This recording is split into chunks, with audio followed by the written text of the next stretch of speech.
Okay. I'm going to call this meeting to order at 9 a.m. on Monday, March 16th.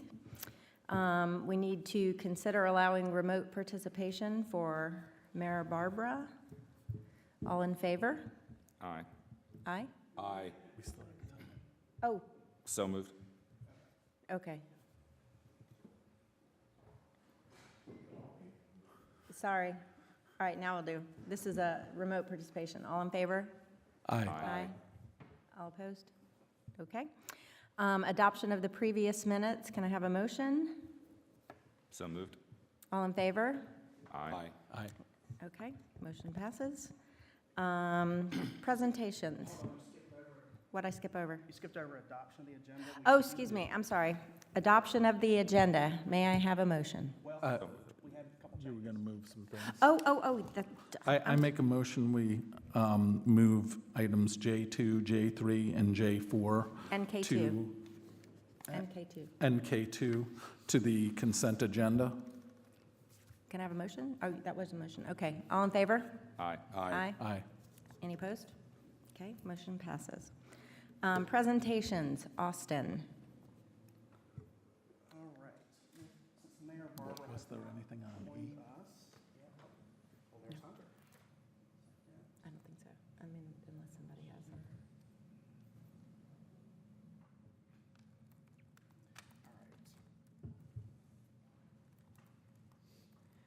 Since Mayor Barbara is not here at the moment, we have a mayoral proclamation for recognizing March 16th to the 20th as Government Finance Professionals Week in the Village of Marvin. So I'm going to read the proclamation aloud. Whereas the Village of Marvin recognizes that the maintenance of a strong fiscal foundation is vital to the health, safety, and welfare of its residents and the long-term sustainability of our community. And whereas government finance professionals are the quiet architects of public trust, working diligently behind the scenes to ensure that public funds are managed with the highest standards of integrity, transparency, and accountability. And whereas these dedicated individuals perform essential functions, including financial planning, budget management, accounting, auditing, and the safeguarding of municipal assets, ensuring that every tax dollar is utilized effectively to enhance the quality of life in Marvin. And whereas the Village of Marvin values the expertise required to navigate the complexities of municipal finance and appreciates the commitment to excellence demonstrated by those who uphold the financial stability of our local government. And whereas the North Carolina Government Finance Officers Association emphasizes the importance of professional development and the ethical stewardship of public resources as cornerstones of effective governance. And whereas Government Finance Professionals Week provides an opportunity to celebrate the contributions of these professionals and to educate the public about the critical role they play in successful municipal operations. Now therefore I and Joe Stead, Joseph M. Barbara, Mayor of the Village of Marvin, do hereby proclaim the week of March 16th through March 20th as Government Finance Professionals Week in the Village of Marvin and extend appreciation to Finance Director Jill M. Carilli and Finance Assistant Mary Kanyongo, along with all government finance professionals, and urge all residents to recognize the vital services performed by Ms. Carilli and Ms. Kanyongo on their dedication to the fiscal health of our village.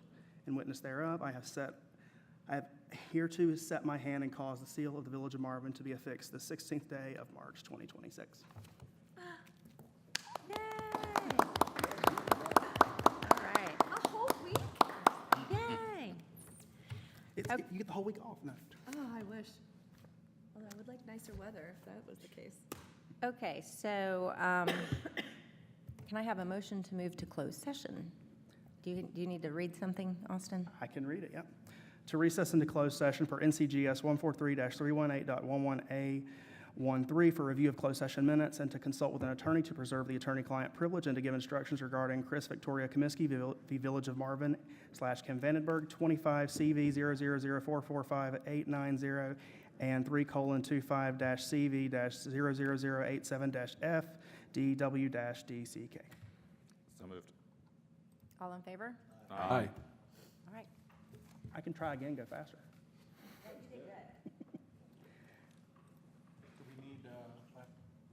Yes, please bring your iPads.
Okay, so we are back.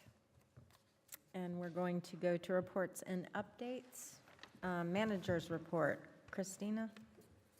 I actually have most of my stuff itemized out.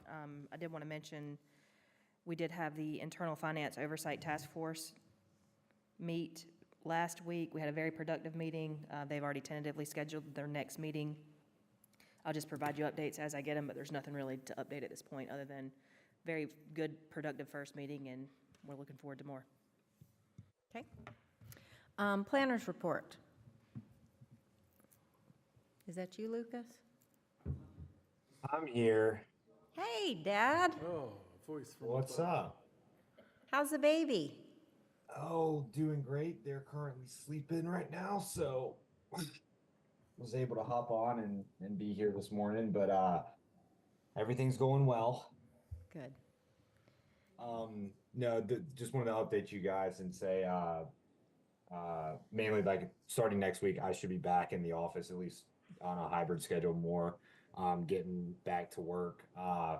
And other than that, there's really nothing from a planner's update between the last meeting and now, but if there's anything that you guys have questions on or that I've missed, just let me know. I'll be here all day or be available all day.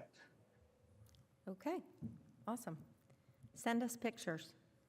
Will do. Okay, Public Works report. Okay, Mayor Pro Tem, I have a couple of things here. Septic tank repairs, I reported to you guys that we made some septic tank repairs at the last meeting. We subsequently found 2 more kind of abandoned septic tanks, so we're going to go ahead and replace the tops on them for safety measures. Just letting y'all know that. Sidewalk and curb repair, all of our sidewalk and curbing repairs have been completed, so that project is done. We will start moving on to the stormwater infrastructure issues that we recognized in October. So I'll have an update on that later. Marvin Eford Park barn staining, we are staining the barn, so we'll have a better update on that. That's one of the projects that the guys will be working on the next couple of weeks. And then we are currently getting ready to do some crack sealing before the end of the fiscal year. We're going to focus on the issues that we have been reported to date. We're not really adding any more unless we see anything that's real pressing when we're out in the field, depending on the funding that we have. So just so you know that we're going to try to get that done before June 30th. And then just want to let you guys know that we're getting ready to go into heavy maintenance season. So any of the little one-off projects that the guys are doing will be limited, as they will be primarily focused on just maintenance in general. And that's it. Christina, I've got a question, and it regards the community garden. Mhm. There's several things we'd like to have done to the community garden, and should we go through PRG first on that and then come to council with it? Well, it depends on what it is, because are you trying to get it done before season this year? Well, excuse me, in the garden right now, we have unfortunately a couple of trees that are shading the garden. So if you're in the latter beds, let's say you're in bed 31, 32, you're not going to grow anything. Okay. Because of the shade. Yeah, So I would my just question probably, is, should we go to PRG? yes, I would. Recommend Yeah, changes for the garden and then come to council with that? yes, Okay, yeah, all right. Anything else? that's all. Okey-doke. So coffee with council debrief.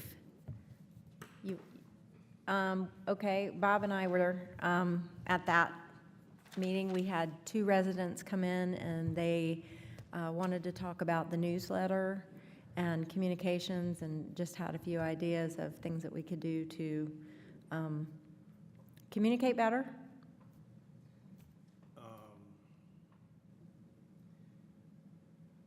One of the issues not issues, but one of their concerns is the newsletter.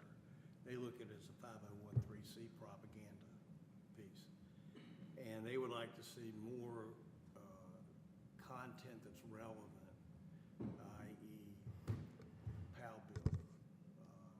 What happened at the Heritage as an example? Well, things that are pertinent to the entire community that seems to get a lot of people excited. They like to see that changed a little bit. They were concerned about Park Rec and Greenway.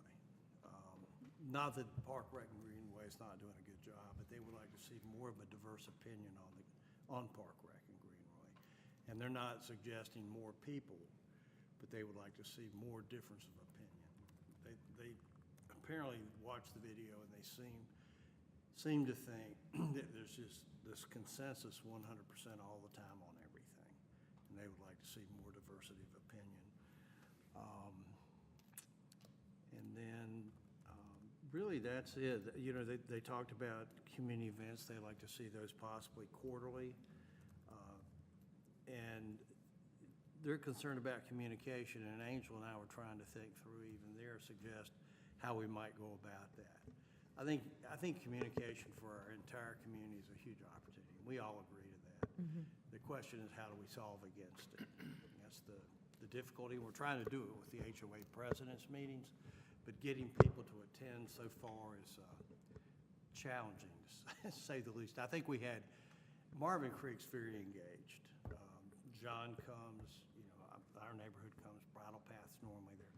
Weddington Chase is never there. I forgot. And they're a big, big piece of our community, and we really want their input. But we're gonna have another meeting in May, and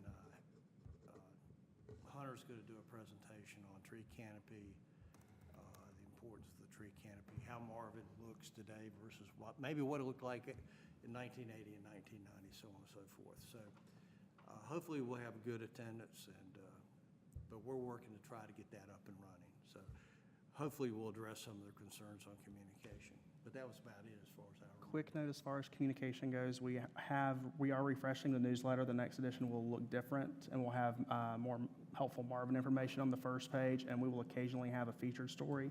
But to have every edition have a Marvin-specific story on what's going on with this issue is just not feasible with staff time right now. One thing that the mayor is going to start doing, and he may want to do it for this next issue, I don't know, is... Already wrapping up production, by the way, for this week, for this next one, sorry. So when do you need it by? Now.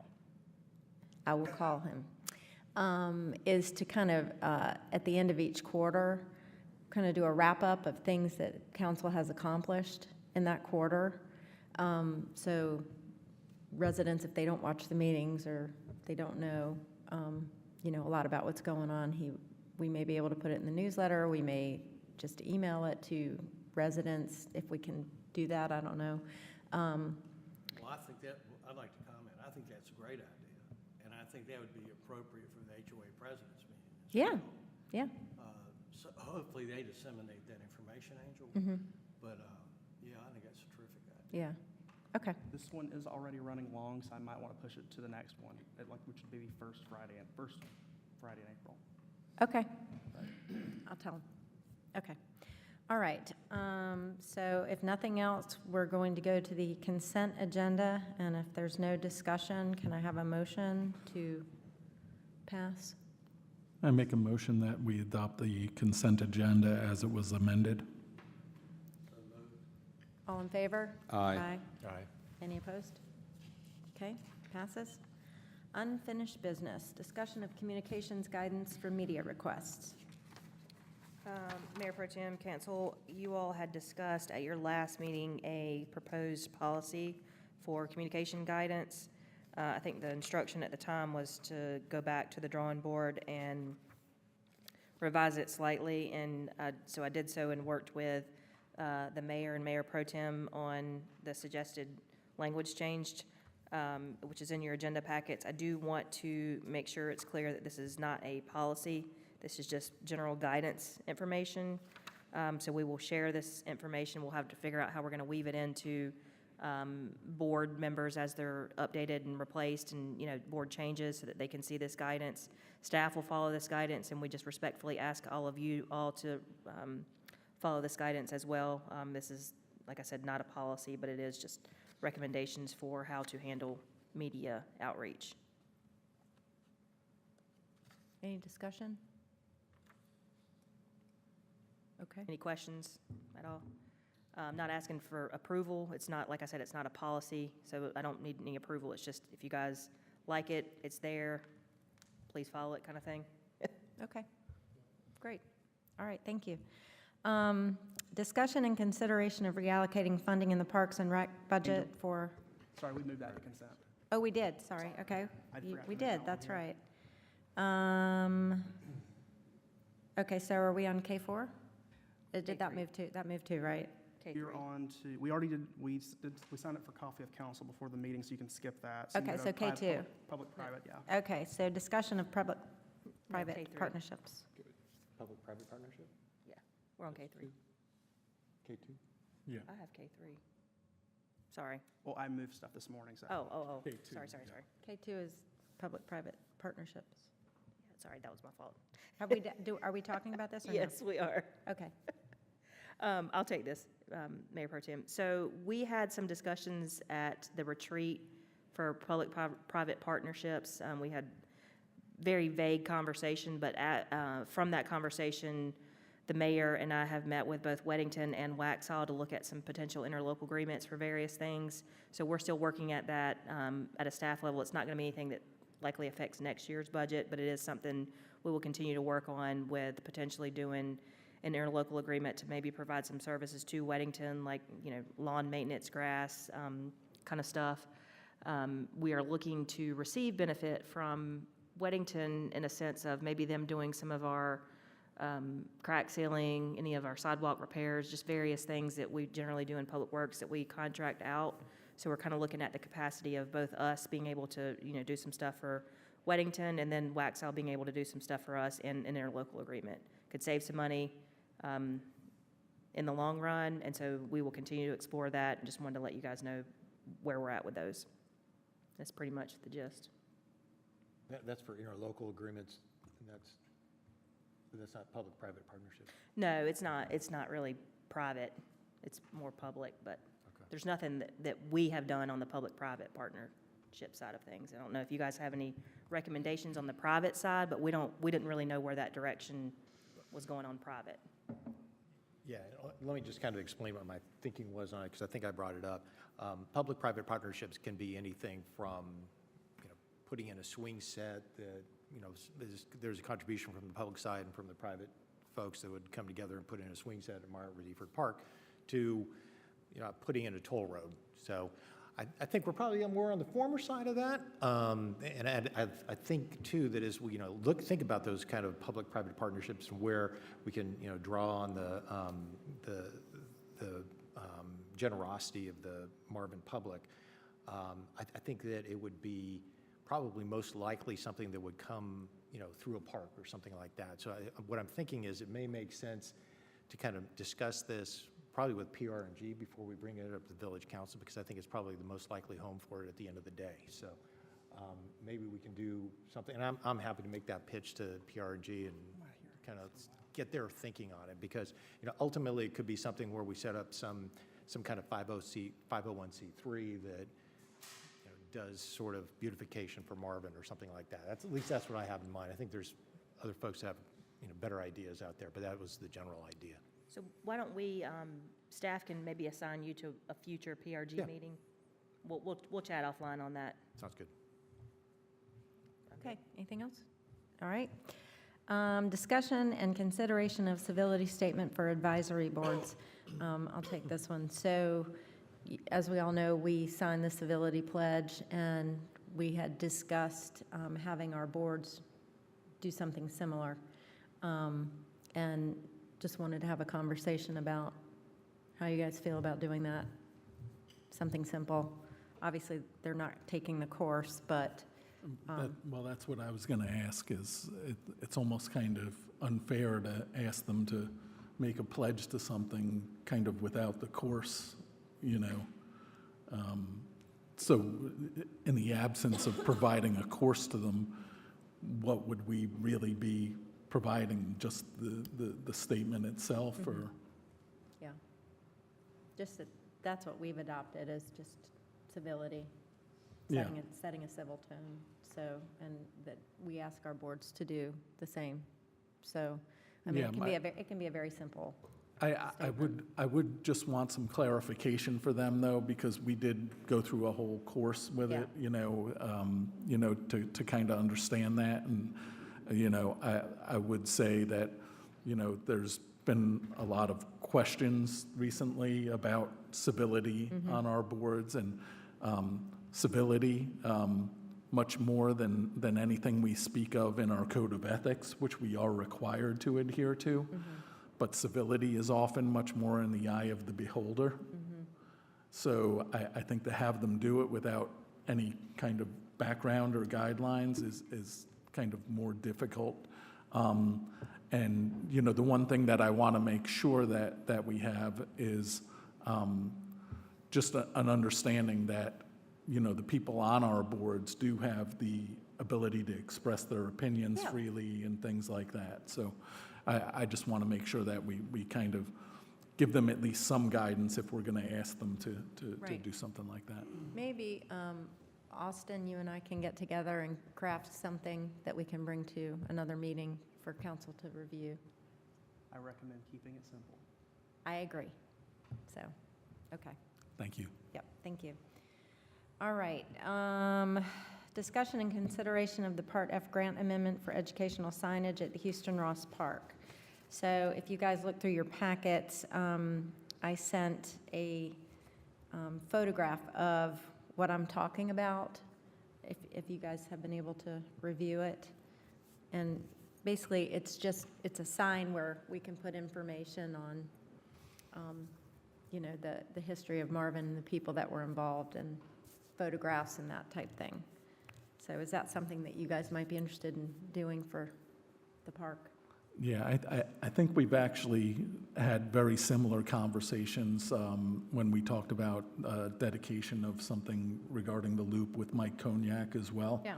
And this is very much in the same kind of design, and, you know, I think we'd want to try to keep kind of common design. I don't know if the Wounded Warriors or something have, that they're going to be putting, you know, along with their submission. But I just say that style-wise, we just want to kind of make sure that those different things would be in concert with each other. Would this be something that the PR&G board would sort of put together? I mean, it's historic, I mean, it looks nice, but it's historical photographs and things of this nature. Who would work on this? But in terms of the design, I'm fine with it, but who? So, you know, we have that ad hoc committee that's working directly with the descendants of the Houston Ross families. So we would get some input from them, Oh, some good. information from Okay. them, and then it would go through PRG. So- and- Yeah, PRG has a Yeah. member on Okay. They that do. board. Yeah, real Good. quick though, just because I want to make sure we have some clear expectations here. If we're going to be using Part F funding for this, we don't have time for all of that, just so you all are aware. We have to have that project completed, and we're not going to have time to go through multiple layers of approval to get it done by the time that we have to. We would also need a sign vendor. Our current vendor we use does not do these type of signs. We would probably have to find someone who does these. That's kind of the main focus of their business, so it'll probably be more expensive than we think too. So do you have a deadline of when everything has to be done? When is it? November, Okay. When is it? November, but it has to be complete, like everything Okay. installed. Seems doable. Yeah, I would think so. Yeah. I mean, that's fine if you, I mean, but so I'm gonna have to have lead time on my end to get a sign vendor, to get you guys to approve it. There's a little bit, things don't happen as quickly as, I think, as, Yeah, and that brings out again, you know, one of the changes that we made with the schedule. Sometimes it's almost 2 months before we can get something in front of PRG these days, because PRG meets Right. after our Tuesday meetings each month, you know. We would also need to know what the signs would say very quickly, so we can get it to a vendor. I think that's what they're, Yeah, the point they're trying yeah. to make. So if we're talking about 3 different bodies essentially approving a message and then giving me time to get the vendor, to get it put back on here if it needs action from council, and then to actually get someone to come and install it by November. I'm not saying it's not doable, it is, I mean, Do you have to have the message before you order the sign? yes. So Okay. I would think it, like, the state parks up around, like Statesville, Troutman, Cornelius, like, they all have these same signs, right? Because it's state. So I would think if we knew the size and kind of style, we could get pricing, right? Maybe a Get little bit more pricing, for yeah. color, black and white, right? But it's gonna be an outdoor sign. And then probably a deadline from them. if we want it installed in, let's say, October, like, we need to have it by this date, a final PDF or however they want it, so that we can have it ordered, made, and in the ground by Halloween. And then I mean, we can try. We can, I'll do my best. I could help. Okay. Yeah, I'd be glad to help. I agree with Fred, we have to work backward in Yeah. terms of trying to get this done. So I guess my question is Park Rec and Greenway, can we not set up a meeting, Christina, with them, with the Historic Society pretty quickly? That would probably be ideal. You guys could decide it together instead of doing one body and then next body. Instead of having all these different Yeah. meetings, you know, just, you know, and take John's idea of about symmetry, that all the signs are gonna look the same. They're gonna have the same dimensions and the same color, so on, so that it's attractive. But I would recommend the Historic Society and PRG get together sooner than later, assign tasks in terms of copy, location, all that, and then come forward. Yeah, that would speed things up immensely, because a lot of times when you've got multiple people, it's somebody's gonna like this word, not that word, then it has to go back to someone else, and it has to go back, so that's why I'm putting in a layer of back and forth, which basically leaves no time. But if y'all could get a message to me probably by the end of this month, that would help. When is the April PRG meeting, Joe? April 7th. The 7th, which is a day after our next meeting. So could we maybe try to do that then? I can check. Like, can we be added to their agenda That for? would be ideal. if we Yeah. could. So Yeah. the problem, I think what Councilman Barisic is trying to illustrate is if they meet on the 7th and you guys meet, they meet on the The 7th? 6th. Council's on the 6th, We- PRG's on the 7th. Yeah, Okay, so they meet one day after us, which basically means we won't see that again until May. May, right. Or a work session. We don't have an April work session. So if you guys, if this board is okay with deferring whatever it says to those two boards and you guys don't see the message, whatever it is, No. okay. No, it's too important Yeah. for council Okay. not to see what these signs say. Yeah. So then effectively, we won't see it again until May. Can a ad hoc meeting not be called on council to come in and take a look at this stuff? There already is, kind of. But they can't make a decision on anything. Right. Well, can we vote on amending, like, using the Part F grant to get the signage? Can we vote on that today? You don't need to vote. I can handle And that, just- yeah. Okay.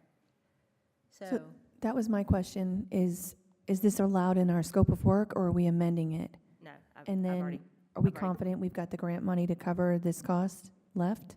So I don't need to do a scope amendment. I've already checked on that, and I'm fairly confident we have the money, yes. Okay, perfect, thank you. Obviously, it depends on how much they cost. right.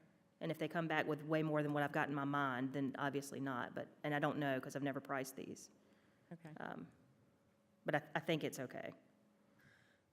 Okay, so do we want to try to have a separate meeting sooner then, with a couple people in council, a couple people in PRG and the Marvin Historical? Okay, all right. So- I will put that together, how's that? Okay. Okay? All right.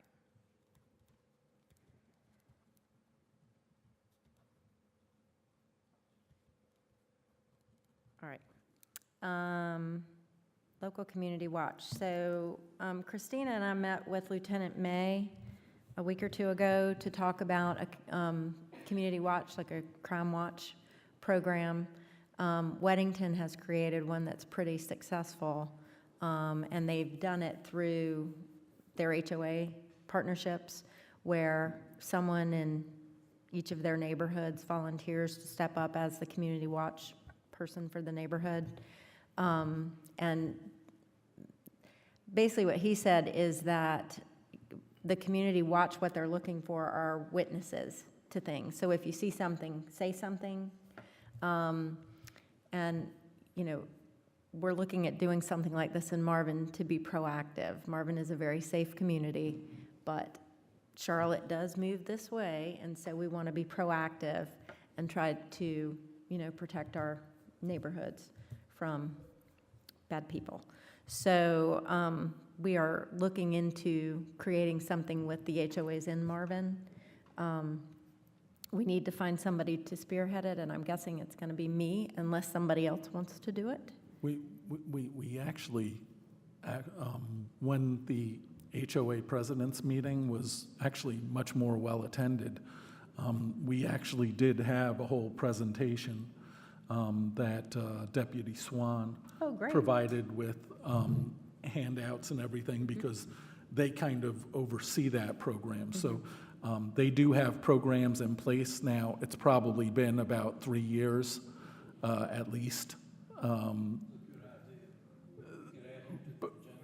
Correct, but that HOA President's Council, and I think if we actually bring in safety and security component of it, it might actually attract more officers from some of our HOA boards to attend as well. So I think that would be the proper place to Okay. kind of discuss it and bring it up again.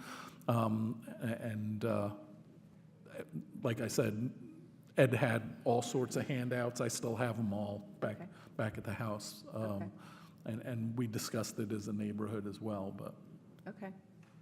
Well, that would be great if you guys want to bring it up again, because it would need to, basically, the way that they said Weddington is doing it is each neighborhood has a person that's specific to the Community Watch program for that neighborhood. And we were even talking about maybe getting some kind of signs made for each of the neighborhoods, you know, that we participate in the Marvin Community Watch program or something, just as a deterrent to any potential criminal activity going on. So, yeah, and if you want me to go to that meeting, I'll be glad to talk about it. So, okay, moving on, open topics. Is there anything anybody wants to talk about? Just one thing I wanted to touch on. In the past couple of meetings, we've had some discussions and residents from the Heritage at Marvin talking about that trail.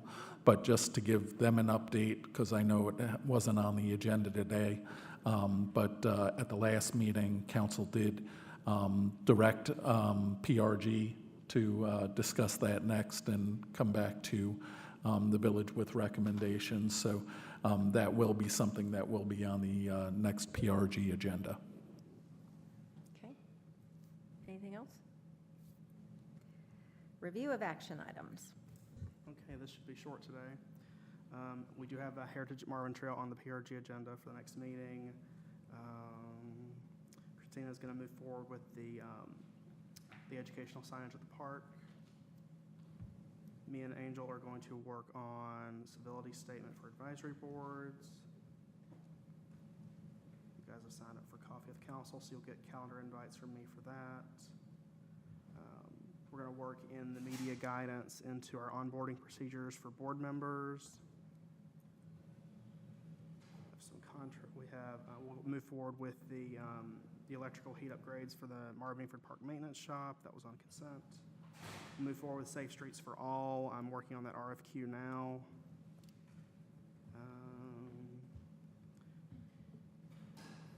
Execute our contract with the auditing firm for next year.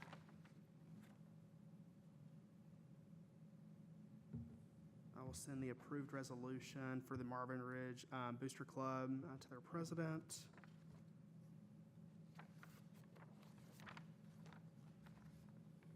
We'll add the community garden discussion to the PRG for their next meeting. Bob, I'll get with you on that. And that's about it. Okay, awesome. Council comments. Start with you, Fred. I just want to thank the staff for all the hard work that you guys do, especially that we're short-staffed. Since a number of times, I think you all put in a superhuman effort, are really underappreciated other than these moments where everyone thanks you, but I don't think the public really realizes how much you guys do and how much you put in. I think we've seen a bit of it, and we're all like, oh my gosh, and it's a thousandth of what you guys go through, so thank you very sincerely on behalf of everyone in Marvin for the work that you guys do for everybody. No comments. glad to be back, and thank you again for what you said, Fred, and, you know, all the hard work the staff does, so, and law enforcement too, so thank you. Yes, ditto to what Fred said. We have a very hardworking staff, and we appreciate you very much. So, thank you. Just and beyond staff, of course, specifically, we've got some storms today, but had some heavy winds and stuff over the weekend. I know Christina shared, you know, once again, you know, some of the things that our public works guys kind of do to go above and beyond, where we had a tree down right here at about the roundabout that was blocking one of the lanes.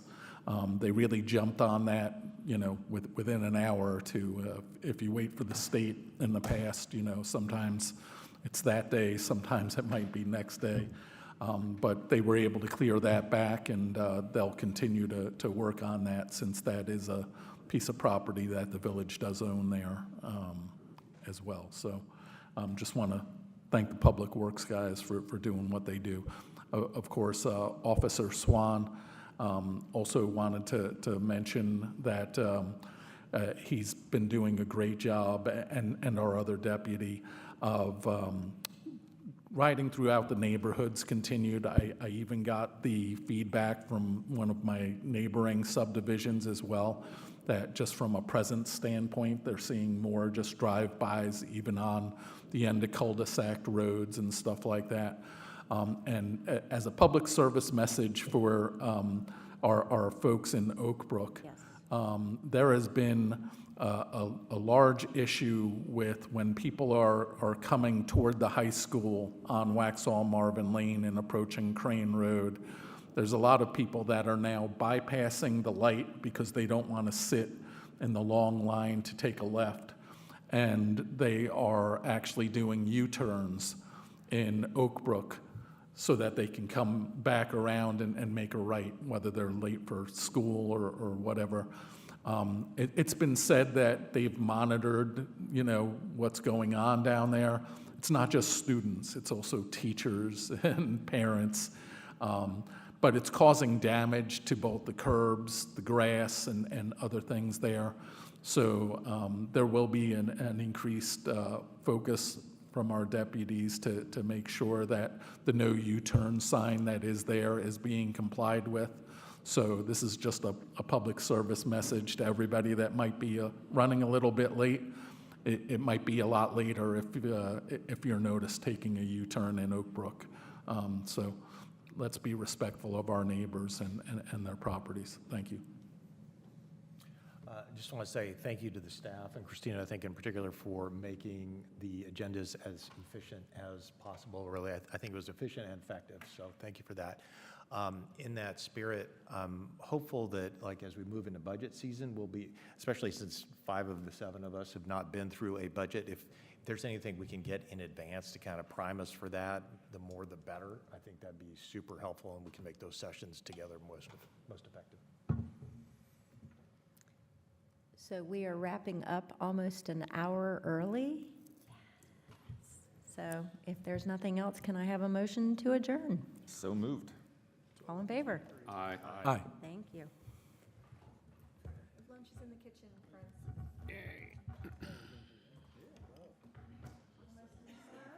Wow.